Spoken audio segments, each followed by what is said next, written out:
En plena Nochebuena regresé sin anunciarme. Al llegar encontré a mi hija acurrucada en el porche con el cuerpo encogido y tiritando a la intemperie. La temperatura rozaba el 0 y ni siquiera tenía una manta para cubrirse.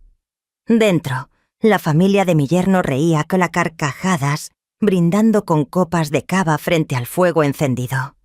Empujé la puerta con fuerza sosteniendo a mi niña entre los brazos y solté 6 palabras. Me alegra que estés aquí. Si estás viendo este vídeo, dale like, suscríbete al canal y cuéntame en los comentarios desde dónde escuchas mi historia de venganza. Quiero saber hasta dónde ha llegado.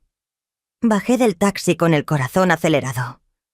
Mis botas se hundieron en la gruesa alfombra de nieve frente a la casa de mi hija, en Querétaro. El viento helado me golpeaba con furia en la cara, obligándome a subir el cuello del abrigo, como si eso pudiera protegerme. Después de tantos años enseñando taekwondo, pensé que ya nada podía sorprenderme. Soporté calores sofocantes en los torneos de verano y entrenamientos durante los inviernos más intensos. Pero aquel frío de Nochebuena me atravesó los huesos. Permanecí frente a la casa iluminada invadida por una mezcla de ilusión y ansiedad. Quería sorprender a Renata. Anhelaba ver cómo brillaban sus ojos al encontrarme allí, de repente después de meses de ausencia. El patio estaba cubierto de nieve virgen sin huellas, como si a nadie le importara despejarlo. Desde la gran ventana escapaba la luz cálida de la sala acompañada por villancicos que sonaban desde una bocina Bluetooth. La melodía Feliz Navidad, aquella que Renata cantaba de niña hasta quedarse afónica, llenaba todo el ambiente. Me acerqué despacio intentando observar el interior. Una mesa larga cubierta con mantel rojo brillante estaba desbordada de platillos tradicionales. Un pavo horneado con la piel dorada, tamales aún soltando, vapor ensalada de manzana con pasitas que relucían y copas de vino que brillaban bajo la guirnalda de luces. Toda la familia Herrera de Mauricio estaba reunida. Reconocí a don Ernesto sentado con gesto solemne como si presidiera la velada. A doña Carmen sosteniendo una copa de vino mientras esbozaba una sonrisa altanera. Y a Lorena, la hermana de Mauricio, jugando con sus 2 hijos pequeños, que reían a carcajadas. Todos levantaban las copas celebrando frente a la chimenea, y Renata entrecerré los ojos buscando a mi hija en algún rincón. En mi mente, la había imaginado conversando alegre como antes cuando se colgaba de mi cuello, para contarme sus secretos. Entonces escuché un gemido apagado que venía del porche. Me giré y el corazón se me detuvo. A la tenue luz junto a una maceta de flor de Nochebuena cubierta de nieve, estaba Renata encogida en una silla de madera. Vestía solo una blusa delgada, sus hombros temblaban y el cabello despeinado se pegaba a su frente húmeda. Corrí hacia ella con el pecho golpeando como un tambor. Renata, grité con la voz quebrada. Me quité de inmediato la chaqueta de entrenadora y la cubrí. Al tocarle el brazo sentí el hielo en su piel. Ella levantó la cara con los ojos rojos y los labios lívidos. Apenas susurró mamá. Su voz era tan leve que parecía deshacerse en el aire antes de llegar a mí y se desplomó en mi hombro. La apreté fuerte sintiendo su cuerpo sacudirse como un pajarillo atrapado en medio de la tormenta. Aquí estoy, mi amor. Aquí estoy, susurré con las lágrimas a punto de desbordar. Saqué un suéter del bolso y lo envolví sobre ella intentando darle calor. La alcé en brazos, mientras sus pantuflas mojadas se quedaban hundidas en la nieve dejando huellas desordenadas. Sentí su respiración débil contra mi cuello, y lo único que quería era sacarla de allí lejos del frío y de la indiferencia que la había condenado a ese estado. Pero las risas seguían llegando desde el interior crueles y despreocupadas. Escuché la voz de Mauricio grave presumiendo con soberbia. La mesa entera estalló en carcajadas y el tintinear de copas sonó como un eco hiriente. Ellos celebraban junto al calor del fuego mientras mi hija, mi sangre, era tratada como si no mereciera entrar en aquella casa. Horas antes estaba en el aeropuerto de Guadalajara con el sudor todavía pegado a la espalda tras una semana intensa entrenando al equipo nacional. El calor del tatami aún me acompañaba aunque ya respiraba el aire frío del vestíbulo. Arrastraba mi maleta con tanta emoción que apenas podía quedarme quieta, imaginando la cara de Renata, iluminándose al verme llegar, sin previo aviso en Nochebuena. Ella siempre fue mi motor desde niña cuando me pedía cuentos antes de dormir hasta convertirse en una joven dulce, cuya sonrisa disipaba el cansancio de mis días. Pero mi trabajo como entrenadora principal me robaba los momentos con ella, torneos en Ciudad de México, viajes internacionales, horarios interminables. Cada vez que partía me prometía solo un torneo más y estaré a su lado. Y ahora por fin estaba allí lista para un reencuentro que imaginaba inolvidable. Mientras esperaba el vuelo hacia Querétaro, marqué su número. Quería escuchar su voz asegurarme de que estaba en casa. El teléfono sonó una y otra vez, cada tono aumentando mis nervios. Nadie respondió. Arrugué el entrecejo pensando que tal vez Renata estaba ocupada en la cocina preparando la cena de Navidad con la familia Herrera. Volví a marcar una vez, luego otra, y siempre lo mismo, silencio absoluto.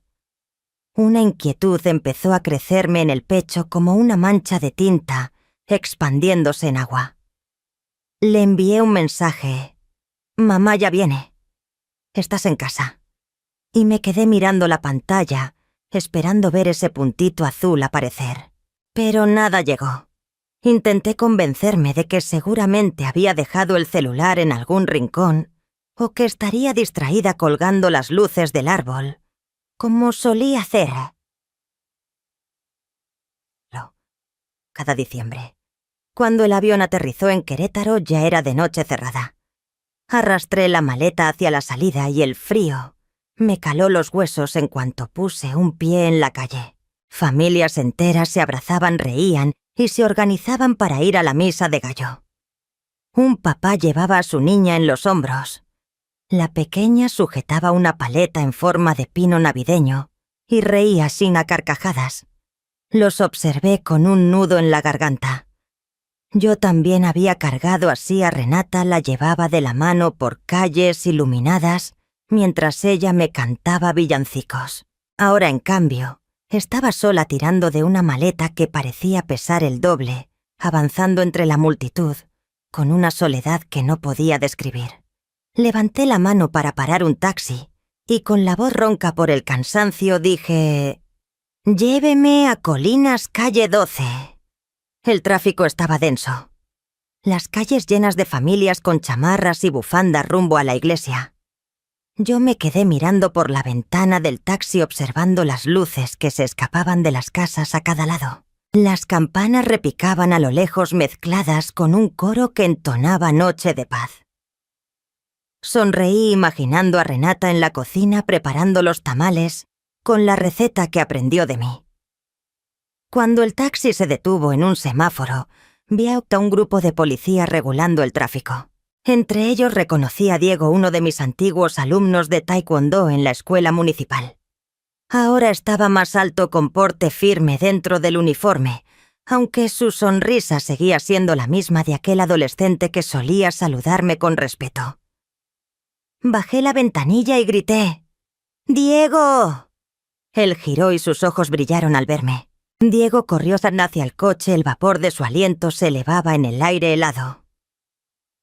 «Señora Rosa ya volvió», exclamó mientras se acomodaba el gorro. Yo sonreí intentando disimular mi fatiga.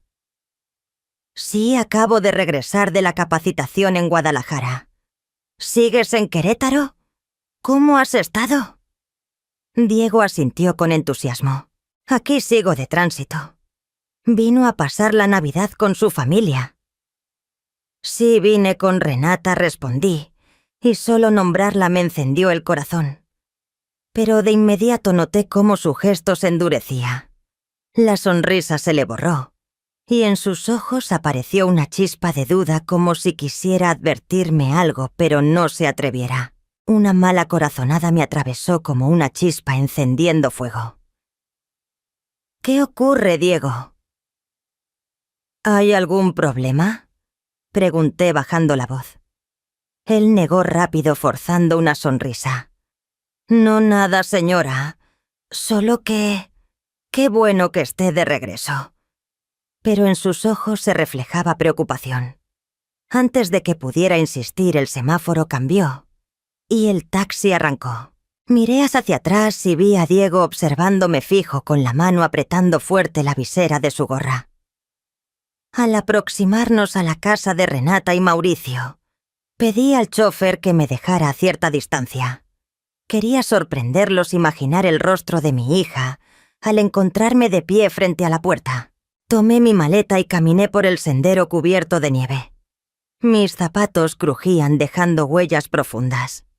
Las luces cálidas de las casas de alrededor parecían pequeñas velas iluminando mi camino. A lo lejos se escuchaba una guitarra acompañando cantos que venían de la sala de Renata. Sonreí recordando cuando de niña se paraba junto a mí para entonar Los peces en el río con su voz clara y dulce. Dejé la maleta en el escalón. Respiré hondo, levanté la mano para tocar la puerta, pero entonces una carcajada burlona me atravesó como un cuchillo. Me quedé inmóvil con la mano suspendida. Reconocí la voz grave y áspera de don Ernesto, el padre de Mauricio, resonando dentro Clara. A eso le llaman nuera. Una mujer que no puede dar hijos. 4 abortos espontáneos. ¿No le han dado ya suficiente vergüenza? Su risa se escuchaba pesada, cargada de desprecio. Después intervino Mauricio con un tono frío y cruel. Siempre finge depresión. Se encierra en el cuarto para no hacer nada. Si no fuera por mis padres, ya la habría echado hace tiempo. Las carcajadas continuaron seguidas del tintinear de copas. Luego escuché a Lorena, la hermana de Mauricio, con un veneno en la voz, sí, inútil total. Una esposa que no puede tener hijos. ¿Para qué sirve finge enfermedades? Solo para que la consientan. Ridícula. Cada palabra me atravesaba el pecho como una daga. Así trataban a mi Renata, mi hija, la misma que soñaba con una familia unida, que cocinaba cada plato con dedicación.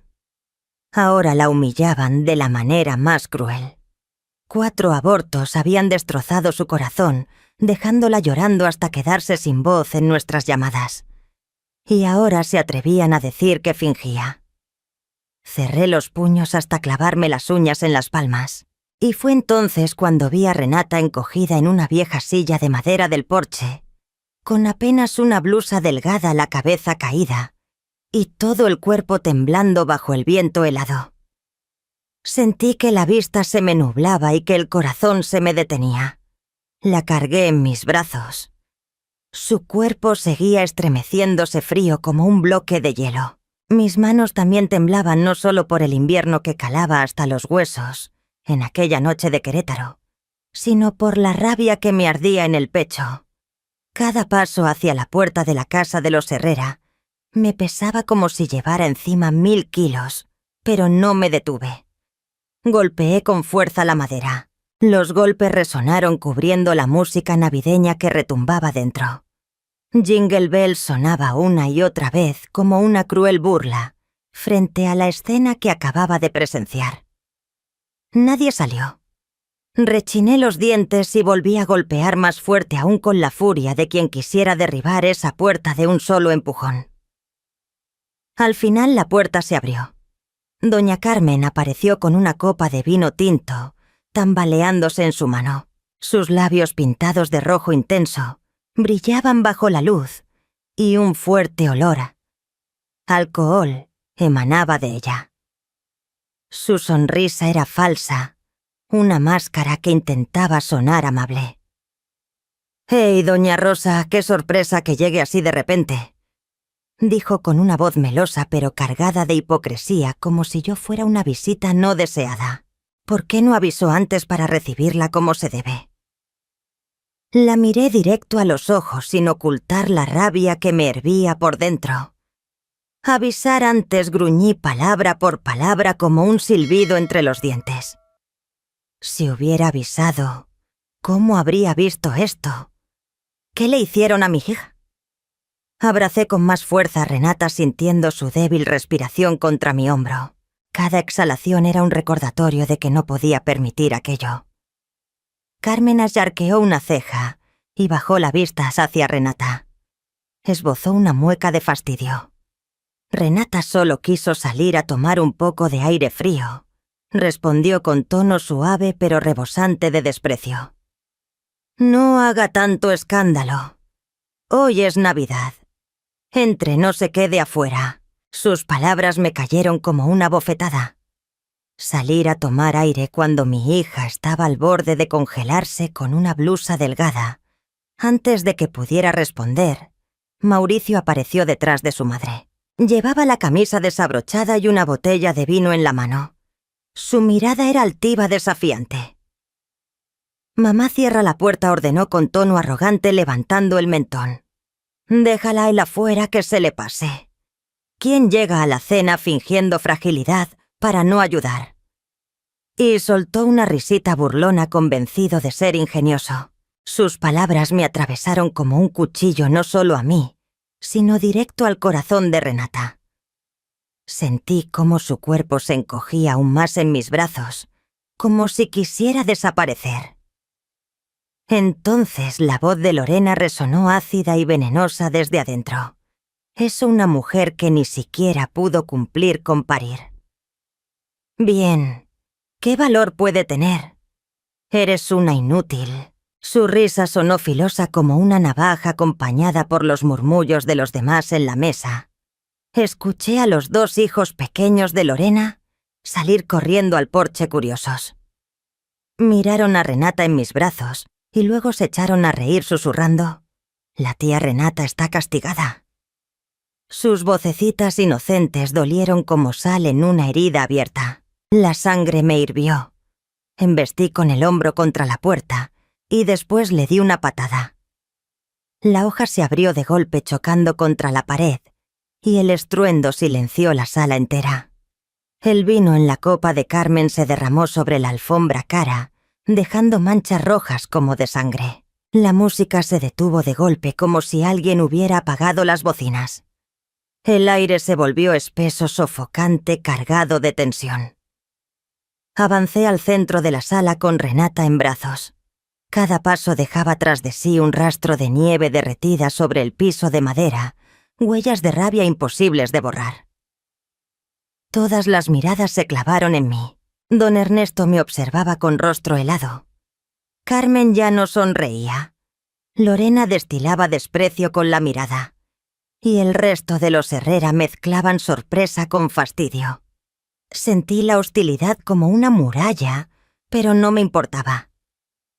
Con cuidado acomodé a Renata en el sofá y le puse mi bufanda sobre los hombros. Sus manos seguían heladas temblando como si la tormenta aún la abrazara. Me arrodillé frente a ella buscando sus ojos, intentando transmitirle un poco de fuerza, aunque por dentro yo fuera un volcán de dolor y furia. La sala de los Herrera brillaba con luces y con la chimenea crepitando, pero la atmósfera estaba cargada, como si todos aguardaran la inminente explosión. Mauricio se me acercó con la cara enrojecida por el alcohol, los ojos brillando de soberbia. Bajó la voz con frialdad, pero sin perder la arrogancia de quien se cree dueño de todo. «Usted no tiene derecho a armar un escándalo en mi casa». Recalcó las palabras «mi casa» como si quisiera recordarme que yo era una extraña que no pertenecía allí. Se irguió con una mano en la cadera y la camisa desabrochada en gesto de desprecio. Pero en su mirada alcancé a ver un destello de inseguridad. Sabía que yo no era alguien fácil de someter. Me puse de pie de golpe, lo señalé directo a la cara y mi voz salió temblando de furia. «¡Que no tengo derecho!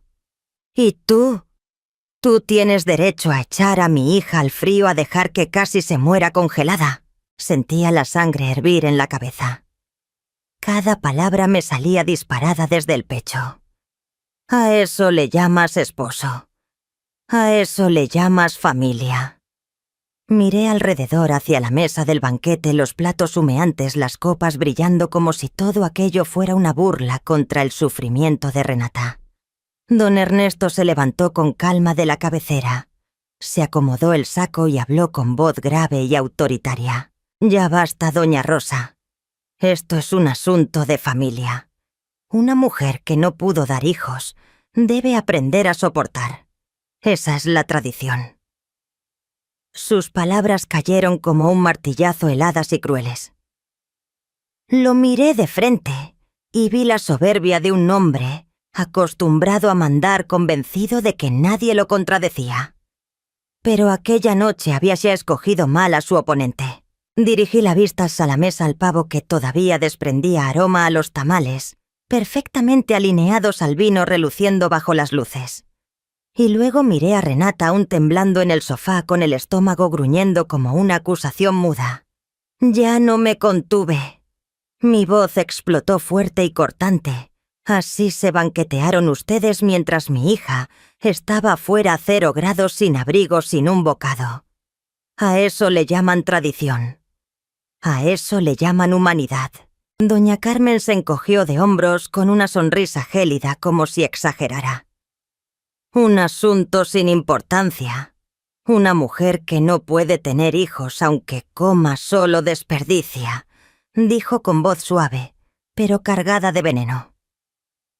Levantó su copa y bebió un sorbo, como demostrando que no le importaban ni mis sentimientos, ni los de Renata. Entonces Lorena se sumó desde la mesa, echando sal a la herida, con su tono ácido. Su hija siempre usa la depresión como excusa para no trabajar. En todo este año, ¿acaso preparó una comida decente? Solo sabe tirarse en la cama, quejarse y molestar a todos. Movió la cabeza con burla, como si Renata fuera una carga que toda la familia Herrera debía soportar. Los murmullos de los parientes fueron aumentando. Algunos negaban con la cabeza, otros reían con sorna, aprobando aquellas palabras venenosas. Cada gesto, cada risa, cada mirada me atravesaba el pecho como cuchilladas. Quise volcar toda esa mesa elegante para exigir justicia por mi hija. Pero entonces una voz débil se escuchó desde el sofá. Renata, mi niña, había despertado. Intentaba incorporarse, sus manos temblorosas aferradas al borde del sillón. Balbuceó con la voz quebrada, a punto de desvanecerse. «Estoy tan cansada. Nadie me entiende». Pero sus palabras fueron aplastadas de inmediato por el grito de Mauricio. «Ya basta. Cállate, ya me has avergonzado. Lo suficiente».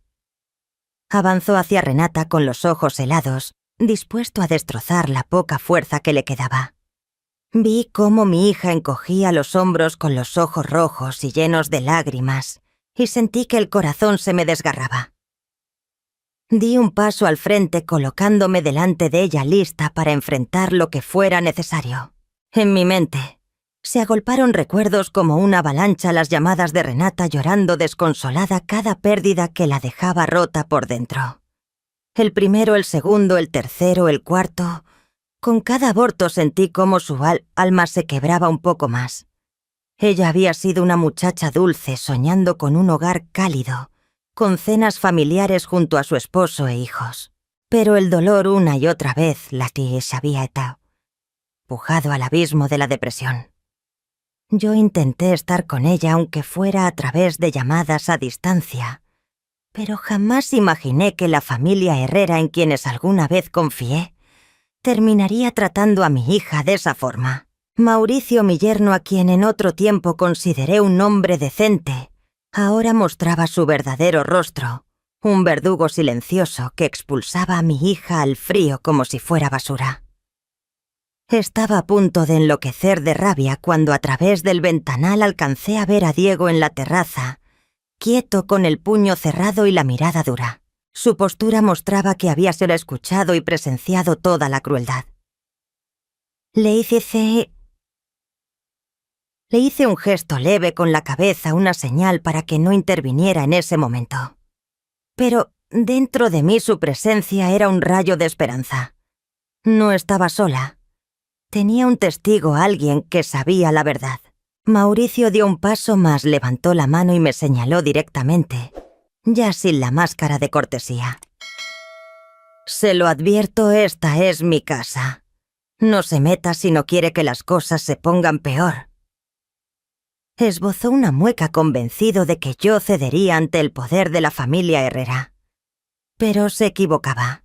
Apreté los puños escuchando cómo crujían mis nudillos, sintiendo que toda la furia acumulada en mi vida se desbordaba en ese instante. El aire de la sala era tan denso que parecía que una chispa bastaría para hacerlo explotar. Lo miré directo a los ojos y mi voz bajó filosa como un cuchillo. ¿Crees que puedes amenazarme? ¿Crees que puedes seguir lastimando a mi hija sin pagar el precio? Te equivocas, Mauricio. No voy a dejar esto así. Me giré hacia todos los Herrera, desde don Ernesto, con su rostro helado, hasta doña Carmen, con esa sonrisa torcida, y Lorena con su mirada llena de veneno.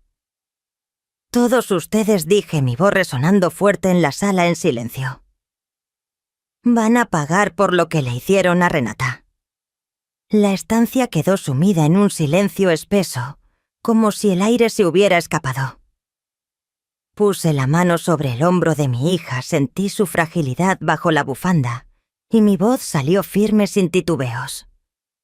Esto ya no es un asunto privado. Esto es violencia familiar. Mis palabras cayeron como una piedra en un lago tranquilo, sacudiendo a todos los presentes. Doña Carmen, todavía con la copa en la mano, soltó una risa burlona mientras la agitaba como si brindara por un chiste. Violencia, dijo con tono sarcástico y mirada arrogante. Solo la estamos educando, Rosa. Una esposa debe saber cuál es su lugar. Deberías agradecernos por haberla aguantado tanto tiempo. Mauricio avanzó un paso más. Sus ojos rojos por el alcohol y la ira. Escupió las palabras con dureza, como si las masticara antes de soltarlas. Ella finge depresión. Finge dolor para no hacer nada. Nadie la golpea. Solo estamos hartos de su inutilidad.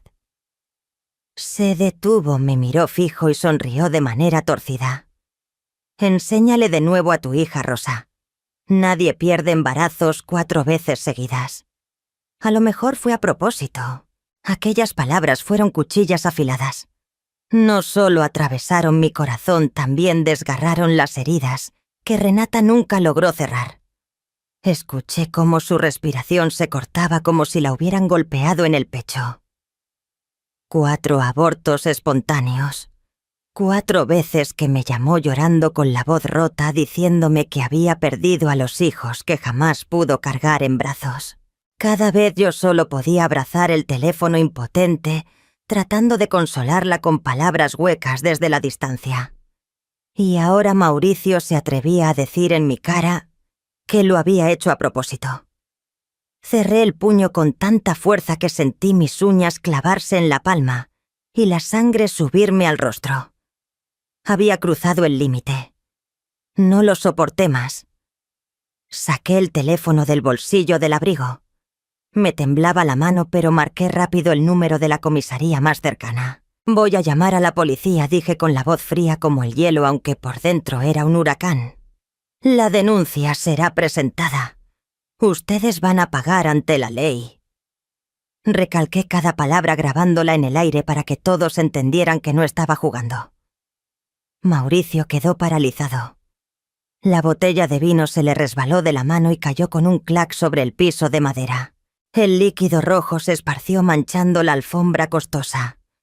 Lo vi mirarme con un destello de pánico en los ojos, aunque intentaba recomponer su aire de superioridad.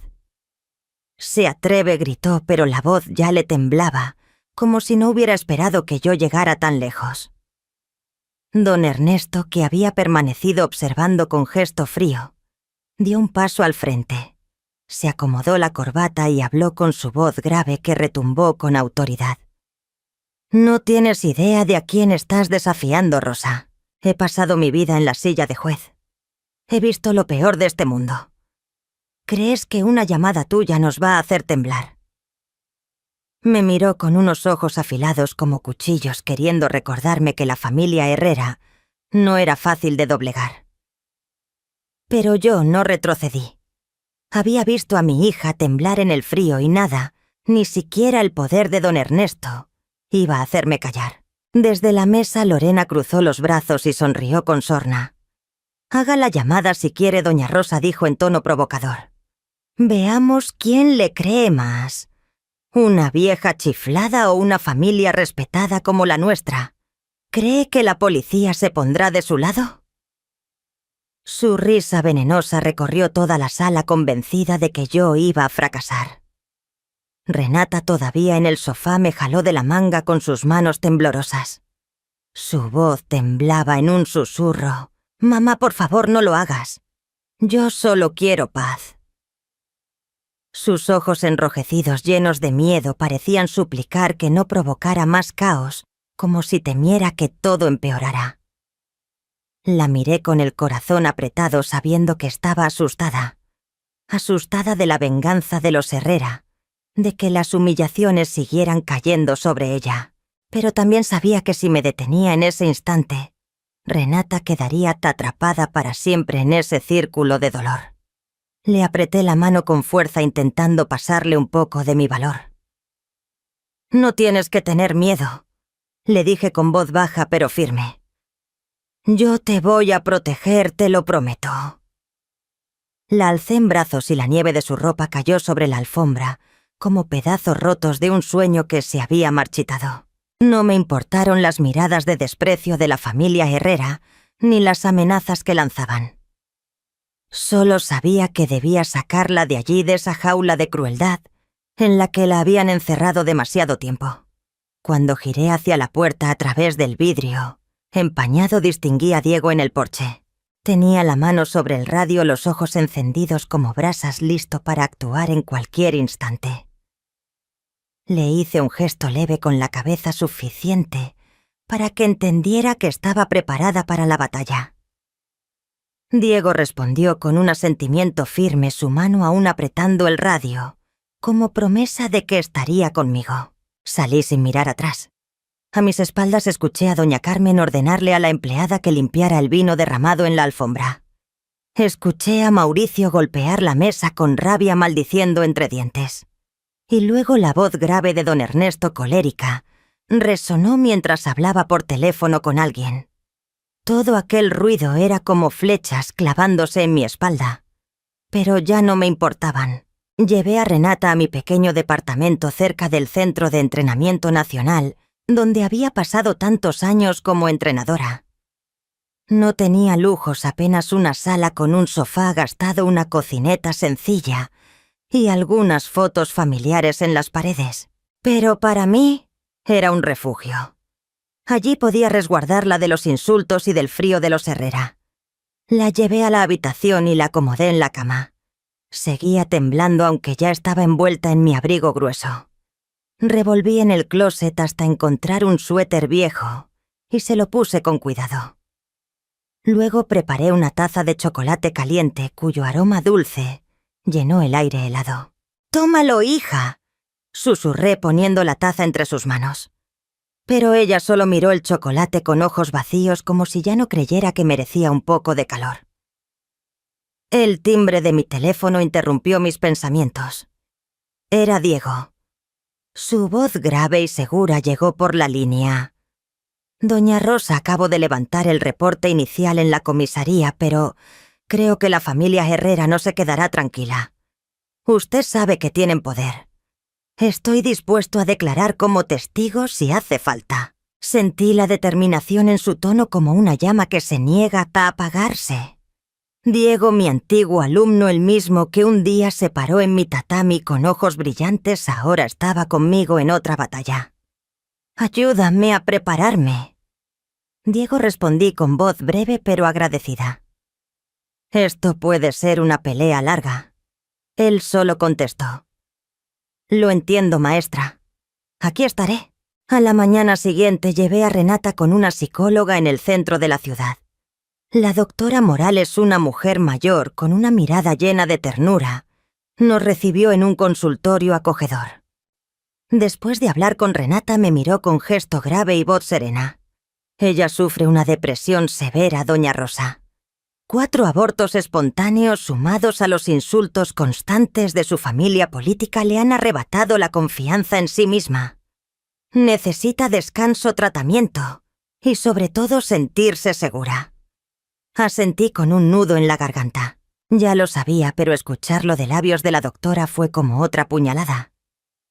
La miré acurrucada en la silla con las manos entrelazadas y me culpé por no haber estado antes a su lado. Esa misma tarde Diego pasó por el departamento.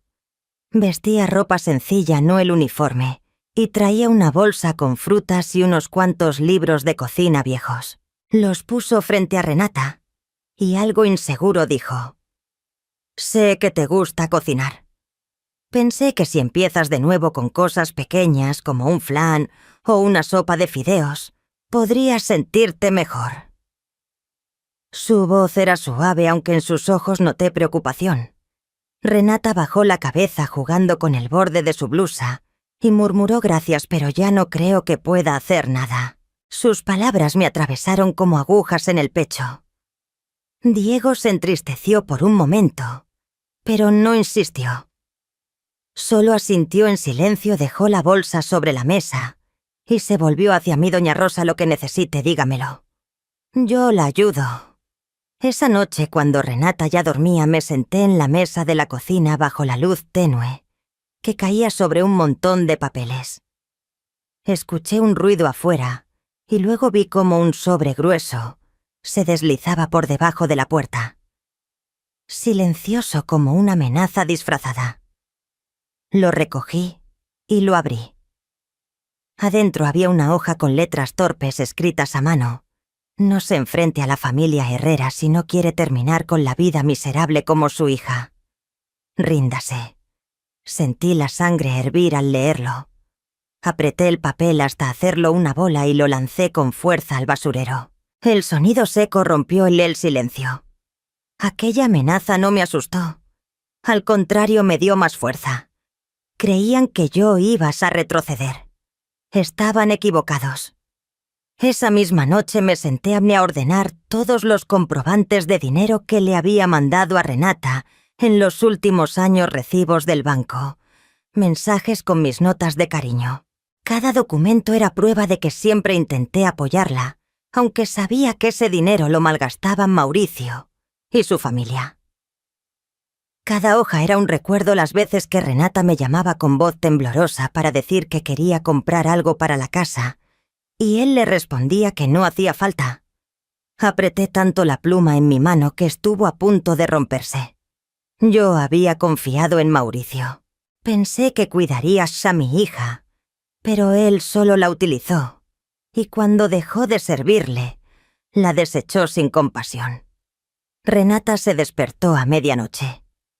Caminó tambaleándose hasta la sala y me encontró rodeada de papeles con la mirada cansada, pero firme. «Mamá», murmuró con la voz quebrada. «Tengo miedo. Tengo miedo de que te hagan algo a ti». Alzó los ojos enrojecidos hacia mí y sentí como si me apretaran el corazón. Me levanté, caminé hacia ella y la abracé, notando su fragilidad entre mis brazos. «No tienes que tener miedo», le dije con voz firme, aunque por dentro estuviera hecha un nudo.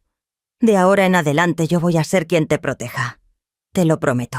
La llevé de vuelta a la cama y me quedé a su lado hasta que se durmió. Pero yo no pude pegar los ojos.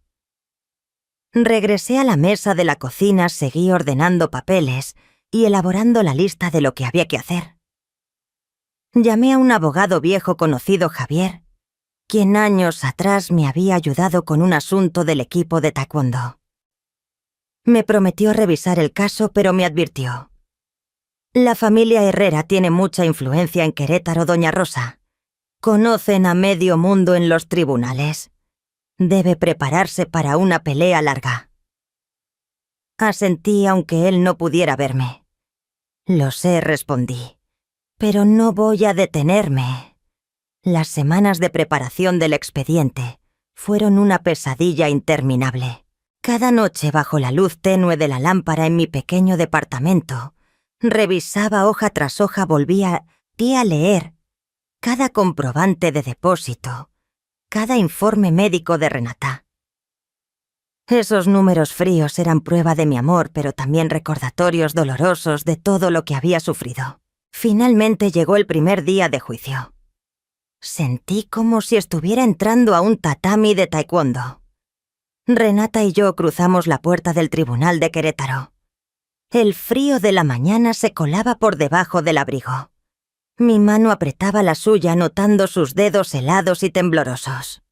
Sus ojos estaban rojos, con profundas ojeras que revelaban noches de insomnio. Bajaba la cabeza como queriendo esconderse. Me mantuve erguida intentando ser su sostén, aunque por dentro me sintiera igual de desgarrada. «Estoy aquí», le susurré apretando suavemente su mano. Ella sintió débilmente, pero en sus ojos apagados se notaba que ya había perdido la esperanza hacía tiempo. La familia Herrera estaba instalada desde temprano. Mauricio vestía un traje gris con el porte de un abogado seguro de sí mismo. Antes de que iniciara la audiencia, se sentó, ajustó la corbata y nos lanzó una mirada de desprecio. A su lado estaba don Ernesto caminando despacio, pero con la mirada afilada como cuchillo. Esbozó una sonrisa confiada como si ya supiera el desenlace. En la fila de los familiares estaban doña Carmen y Lorena vestidas con ropa elegante, murmurando cosas entre dientes y lanzándonos miradas llenas de desdén. Sentí la hostilidad en cada gesto, pero me obligué a mantener la calma recordándome que hoy no era mi pelea, era la de Renata. Diego también estaba allí en la banca de los espectadores, con su uniforme de policía. Me saludó con un leve movimiento de cabeza. Su mirada firme era como una promesa de que no nos dejaría solas. La presencia de Diego me hizo sentir acompañada, como si tuviera un aliado en medio de aquella batalla. Yo también asentí agradeciéndole en silencio por estar siempre ahí desde aquella Navidad aterradora hasta este momento. El juicio comenzó. Javier, mi abogado, se puso de pie y presentó cada prueba con claridad. Mostró los comprobantes de las transferencias que le había enviado a Renata durante años, demostrando que siempre la apoyé, aunque la mayor parte de ese dinero terminó en manos de Mauricio. También presentó los informes médicos con las notas del psicólogo sobre la depresión de mi hija. Después de 4 abortos espontáneos y de los insultos constantes de la familia de su esposo Renata, no solo sufrió daños físicos, sino también fue destruida emocionalmente, dijo Javier con voz firme y cargada de emoción. La trataron como a una extraña dentro de su propio hogar. Miré a mi hija. La vi con la cabeza gacha, las manos entrelazadas, como si intentara contener el dolor. Quise levantarme y abrazarla, pero sabía que debía mantenerme firme y dejar que Javier hiciera su trabajo.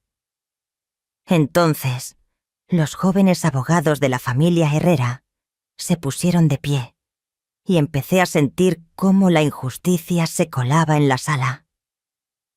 Uno de ellos, con traje negro impecable, habló con voz potente. Renata solo finge estar enferma para que la consientan. La familia Herrera le ha dado todo, desde techo y comida hasta cubrirle cada necesidad. Pero ella no respondió, no cumplió con sus deberes como esposa. Esas palabras fueron como una bofetada. Fingir, consentida. Cerré los puños con tanta fuerza que sentí hervir la sangre en mis venas. Llamaron a un testigo, la señora Marta, ex empleada doméstica. Subió al estrado con mirada esquiva y voz temblorosa. La señora Renata solía ser floja. Se quedaba en su cuarto todo el día y descuidaba la casa. Yo tenía que cocinar y limpiar. No podía creer lo que oía. Renata, la misma que preparaba con esmero cada comida, ahora acusada de floja. Me levanté de golpe. Usted miente, Renata nunca fue así. El juez de rostro severo golpeó el mazo. Guarde silencio, por favor. Esto es un tribunal. Me senté con el corazón desbocado notando la falta de aire. Alcancé a ver a don Ernesto sonreír con soberbia, asintiendo apenas al juez. Un hilo invisible entre ellos me heló la piel. Sabía que algo estaba torcido. Renata seguía encorvada con las manos temblorosas agarrando el borde de la silla. Vi a Diego al fondo con los dientes apretados y los puños cerrados, conteniendo su rabia. Javier continuó con voz firme. Queremos presentar una prueba fundamental, la grabación de la noche de Navidad, donde se escuchan insultos y maltrato psicológico de la familia Herrera hacia Renata. Puso el audio que Diego había captado en secreto. La voz de Mauricio helada y cruel, ella solo finge depresión para evadir sus obligaciones. Luego la de doña Carmen. Una mujer que no puede tener hijos, aunque coma bien, no sirve para nada. Y la de Lorena sarcástica, de veras que no sabe ni parir. La sala quedó en silencio, solo susurros apagados. Miré a Renata encogerse como si aquellas palabras la atravesaran de nuevo. Pero el abogado de los Herrera se levantó al instante. Esa grabación no es legal. Viola la privacidad. El juez asintió con frialdad. La grabación no se admite como prueba. Sentí que el piso se abría bajo mis pies. Era la prueba más clara de su crueldad.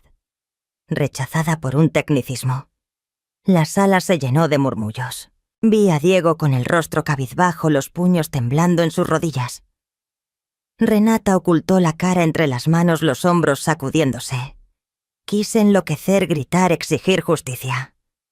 Pero sabía que esa sala no estaba de nuestro lado. Don Ernesto permanecía tranquilo, seguro de haber previsto el desenlace. Apreté la mano de Renata intentando darle fuerza, aunque yo misma me sintiera derrotada. Tras una semana de juicio llegó por fin el día de la sentencia. Estaba en la sala del Tribunal de Querétaro con la mano de Renata entre las mías, sus dedos fríos y temblorosos. Cada noche al volver al pequeño departamento, la angustia me estrujaba el pecho. Renata a mi lado tenía los ojos enrojecidos y el rostro pálido. Le apreté la mano tratando de transmitirle valor, aunque yo misma temblaba. Mauricio entró con paso altivo, acomodándose la corbata como si nada. Doña Carmen alisó su vestido, los labios rojos, dibujando una sonrisa confiada. Lorena, con atuendo llamativo, nos lanzó una mirada de desprecio. Don Ernesto se colocó detrás de su hijo con mirada dura, recordándonos que la familia Herrera siempre se salía con la suya. Diego, en la banca de observadores con uniforme de policía, me miró firme y asintió como una promesa silenciosa de que no nos dejaría solas. Le respondí con una mirada agradecida, consciente del alivio que me daba su presencia. Pero cuando el juez, un hombre de mediana edad, con rostro inexpresivo, entró en la sala, un escalofrío me recorrió la espalda. El ambiente se volvió pesado, como si todos aguardaran un veredicto inevitable. El juez habló con voz seca y firme. El tribunal acepta la solicitud de divorcio de la demandante, Renata Herrera Vargas, y del demandado Mauricio Herrera. Aquellas palabras fueron un rayo de esperanza. Renata rompió en llanto, lágrimas silenciosas, deslizándose por su rostro. Le apreté la mano pidiéndole calma. El divorcio era lo que yo quería para ella, hasta escapar de la jaula cruel de los Herrera. Pero sabía que no era el final. El juez continuó, su voz monótona como quien lee un informe. Sin embargo, el tribunal no reconoce las acusaciones de violencia doméstica por falta de pruebas. En cuanto a los bienes, al haber sido Mauricio quien más aportó al matrimonio, la mayor parte le pertenecerá a él. Sentí un martillazo en el pecho. No reconocer la violencia. Falta de pruebas. Recordé la grabación de Nochebuena, las palabras crueles de Mauricio, de doña Carmen, de Lorena, desechada por un tecnicismo. También los expedientes médicos de Renata, los recibos de transferencias, todo manipulado por el equipo de abogados de los Herrera, hasta volverse en nuestra contra. Entonces lo entendí don Ernesto con su pasado como juez, y sus conexiones ya había torcido todo.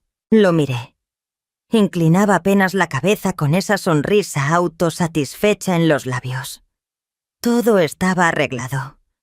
Nosotras éramos simples piezas en su tablero. No me contuve. Me puse de pie, la voz quebrada de rabia. Son demasiado injustos. Esto no es justicia. Mi grito retumbó en la sala. Renata me tomó la mano, los ojos llenos de pánico, pero no me detuve. Ustedes vieron cómo la trataron, lo que soportó, y aún así dicen que no hubo violencia. Le arrebatan todo. Un guardia se acercó con voz firme. Señora, por favor, siéntese o tendré que pedirle que salga. Lo miré luego al juez. Él permanecía inmutable, como si mis palabras no valieran nada. Me senté con las manos temblando, sintiendo que el mundo se desmoronaba. Mauricio se giró, me lanzó una sonrisa burlona mientras ajustaba su corbata como si acabara de ganar. Doña Carmen y Lorena se dieron un codazo riendo por lo bajo, asegurándose de que lo escuchara. Esa risa fue como un cuchillo en mi corazón. Don Ernesto asintió despacio, su mirada tranquila, como quien sabe que todo estaba bajo control. Los miré uno a uno, la sangre hirviendo. No solo habían robado la justicia de Renata, también mi fe en el sistema. Mi hija se cubrió el rostro con las manos, su cuerpo temblando. Sus sollozos apagados me partían el alma. Quise abrazarla, prometerle que todo estaría bien, pero no pude pronunciar palabra. Las frases del juez seguían resonando como una condena para ella, y también para mí. Desde las últimas filas, Diego se levantó de golpe con la mirada fija en los Herrera. Vi cómo se le marcaban las venas en los brazos, los puños apretados, conteniendo una furia a punto de estallar. Le hice una seña para que se calmara, aunque yo misma deseaba gritar y romperlo todo. El juez golpeó el mazo. La sesión ha terminado. Todos pueden retirarse. El sonido cayó como un punto final, pero para mí era apenas el inicio de un nuevo dolor. La gente comenzó a levantarse. Se oían murmullos, papeles que se movían. Yo permanecía abrazando fuerte a Renata, sus hombros temblaban con cada sollozo, y ese llanto me destrozaba. Quise decirle algo, pero la garganta se me cerró. Cualquier palabra parecía inútil frente a tanto dolor. La sentencia injusta no solo le arrebató los bienes a Renata, también me quitó la última fe en un sistema que pensé la protegería. Mauricio caminó hacia mí con el porte altanero de quien acaba de ganar. Se inclinó cerca de mi oído, su susurro hiriente. Lo ve, Rosa, ya se lo dije. No intente resistirse a mí. Usted no es más que una vieja inútil. Soltó una sonrisa torcida con los ojos brillando de triunfo y se dio la vuelta como si Renata y yo no valiéramos nada. Esas palabras fueron gasolina sobre el fuego de mi rabia. La sangre me subió a la cabeza. Cerré el puño con tanta fuerza que se me marcaron las venas. Todo mi cuerpo tenso como un arco listo para soltar. Quería golpearlo, devolverle todo lo que le había hecho a mi hija. Años de taekwondo me habían enseñado a contenerme, pero en ese instante sentí romperse mis barreras. Di un paso al frente, el corazón retumbando, lista para hacer algo de lo que me arrepentiría. Entonces, Diego se adelantó poniéndose frente a mí. Sus ojos ardían, los labios apretados, el puño cerrado como si fuera a descargarlo sobre Mauricio. Vi en él la misma furia que yo. La indignación era insoportable. La sala se agitó. Voces preguntaban. ¿Se van a pelear? Un policía golpeando en plena corte. Algunos sacaron sus celulares, destellos de cámaras iluminaban la tensión. Un periodista levantó la cámara con la mirada hambrienta de escándalo. Mauricio se giró al ver a Diego. Se sobresaltó, pero enseguida recuperó su arrogancia. Sonrió con frialdad. Si te atreves a pegarme, haré que lo pierdas todo. ¿Quién te crees, un simple policía de cuarta? Dio un paso más, provocándolo, convencido de que Diego no se atrevería. Vi el puño de Diego temblar, su respiración agitada, los ojos encendidos. Sabía que estaba al borde de un acto sin retorno. Entonces Renata se soltó de mi brazo, corrió y se aferró al suyo llorando. No te lo ruego, no lo hagas. No quiero que mamá ni tú se conviertan en alguien violento como él. Solo quiero paz. Solo quiero seguir viviendo. Su grito desgarró el aire y la sala quedó en silencio. Vi las lágrimas rodar por el rostro de Renata, sus manos aferradas a Diego, como si fuera su último sostén. Diego quedó inmóvil, respirando con dificultad. Sus ojos, antes encendidos, se fueron apagando poco a poco. Su puño endurecido tembló unos segundos y luego bajó lentamente. Agachó la cabeza, los labios apretados, luchando por contener la rabia. Escuché claramente el clic de las cámaras. Los destellos iluminaban a Renata abrazada a Diego y a Mauricio frente a ellos, con esa sonrisa burlona y soberbia. Algunos en la sala, ajenos al caso, comenzaron a sollozar.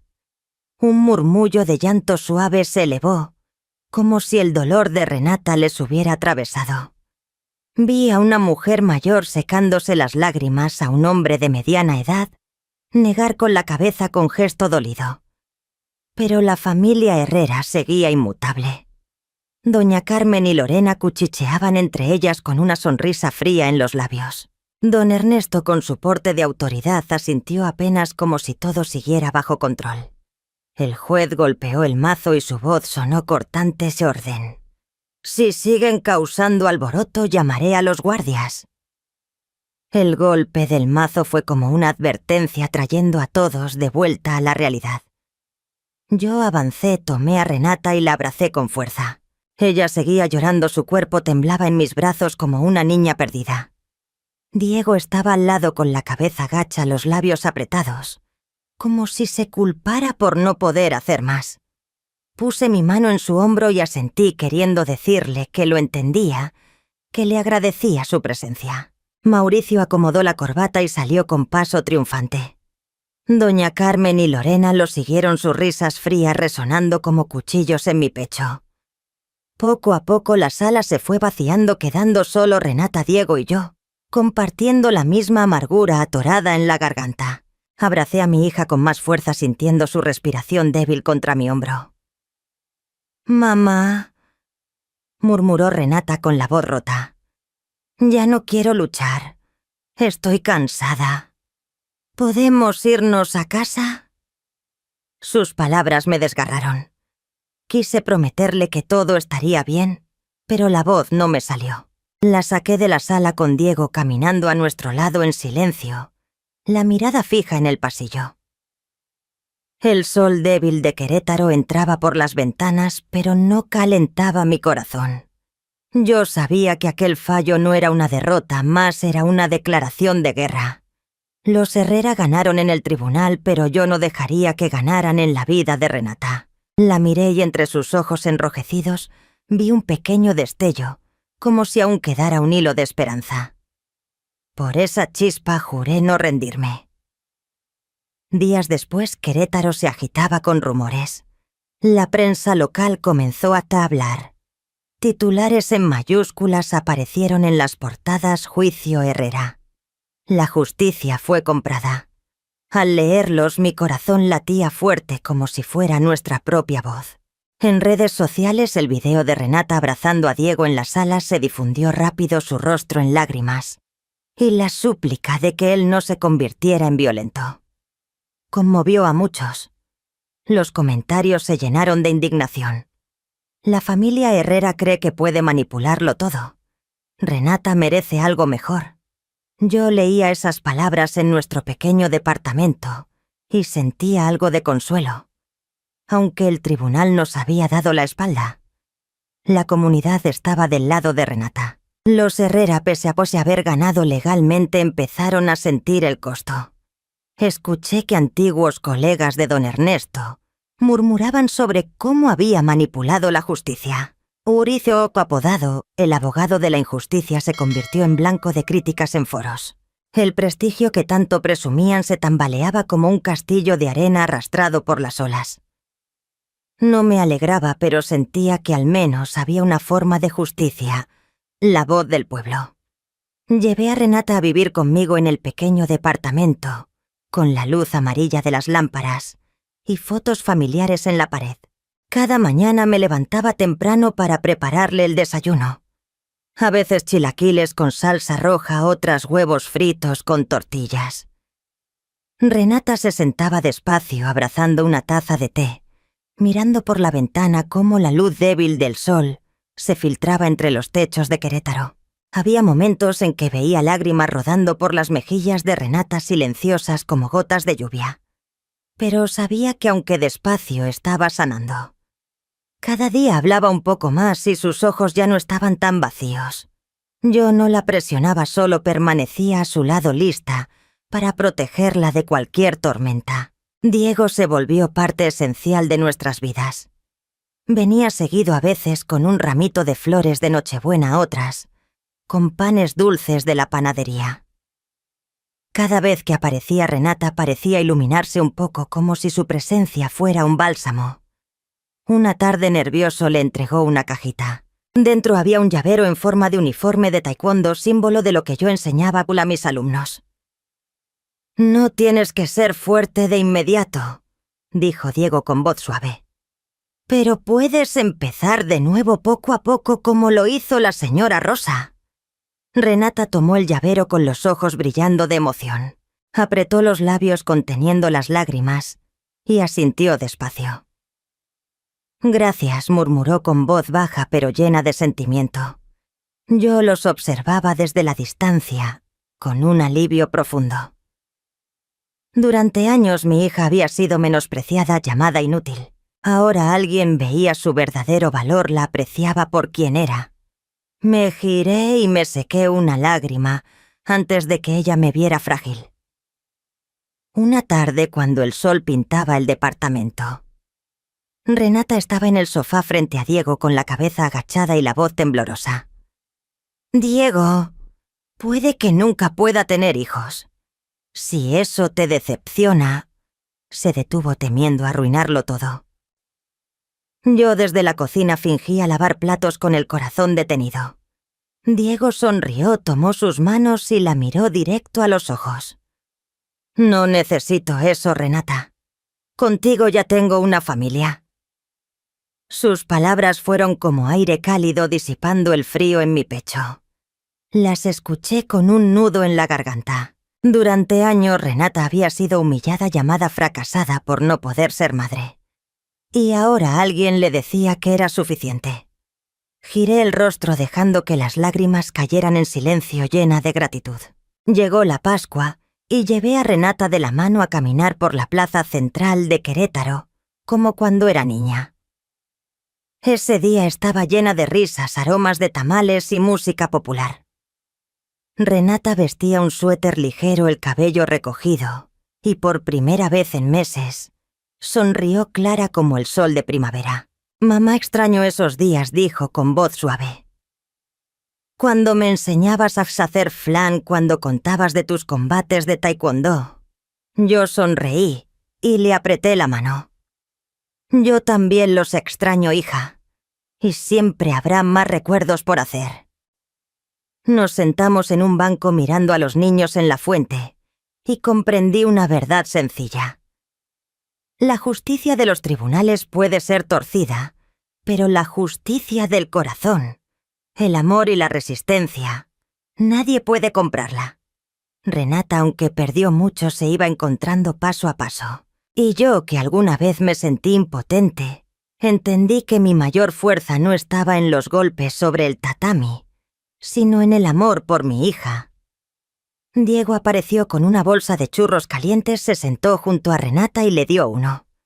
Ambos rieron como viejos amigos. Los miré con esperanza. Tal vez Renata nunca olvide las heridas de los Herrera, pero aprendí a seguir. a seguir adelante, a quererse y abrirse a quienes la valoran. Y yo a mis 65 años sé que esta lucha por su felicidad es la más importante de mi vida. Esta historia es ficticia, basada en hechos reales. Nombres y lugares han sido cambiados para proteger identidades. No la contamos para juzgar, sino para reflexionar cuántas madres sufren en silencio en su propio hogar.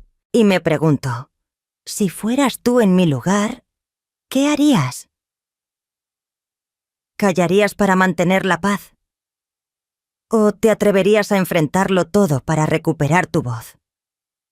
Quiero saber lo que piensas, porque cada historia es una vela que puede iluminar a alguien más. Dios siempre bendice, y yo creo que el valor nos lleva a días mejores. Mientras tanto, en la pantalla final te dejo 2 de las historias más queridas del canal. Te aseguro que te sorprenderán. Gracias por quedarte hasta aquí. A veces pienso que la vida nos pone frente a pruebas que parecen imposibles de soportar. Yo a mis 65 años descubrí que las batallas más duras no son las que se libran en un ring, sino las que enfrentamos en silencio, dentro de nuestra propia casa. Cuidar a Renata, sostenerla cuando todos la despreciaban, me enseñó que el verdadero valor no se mide en victorias legales ni en bienes materiales, sino en la capacidad de resistir, de no dejar que la dignidad y el amor se marchiten. Nosotras las mujeres que ya hemos vivido tanto, sabemos que las cicatrices del alma pesan más que las del cuerpo. Pero también sabemos que la ternura, la paciencia y la fuerza interior pueden transformar la oscuridad en luz. Esta historia no es solo la mía ni la de Renata, es el espejo de muchas mujeres que en silencio han llorado por sentirse olvidadas, por haber sido tratadas como un estorbo en la familia que ellas mismas ayudaron a sostener. Hoy quiero decirte a ti que escuchas, no estás sola. Tu voz importa, tu historia importa. Aún en medio del dolor, aun cuando parece que todo está perdido, siempre queda un camino para levantarse. Y lo más valioso que podemos dejar en este mundo no son casas ni herencias, sino la certeza de que defendimos lo que amamos con toda el alma. Me encantaría saber qué piensas tú. ¿Has vivido alguna situación en la que sentiste que nadie te escuchaba? ¿Crees que callar es proteger la paz o que hablar es el primer paso para sanar? Déjame tu comentario, quiero leerte. Porque cada palabra tuya puede convertirse en consuelo para otra mujer que como yo todavía lucha por recuperar su voz.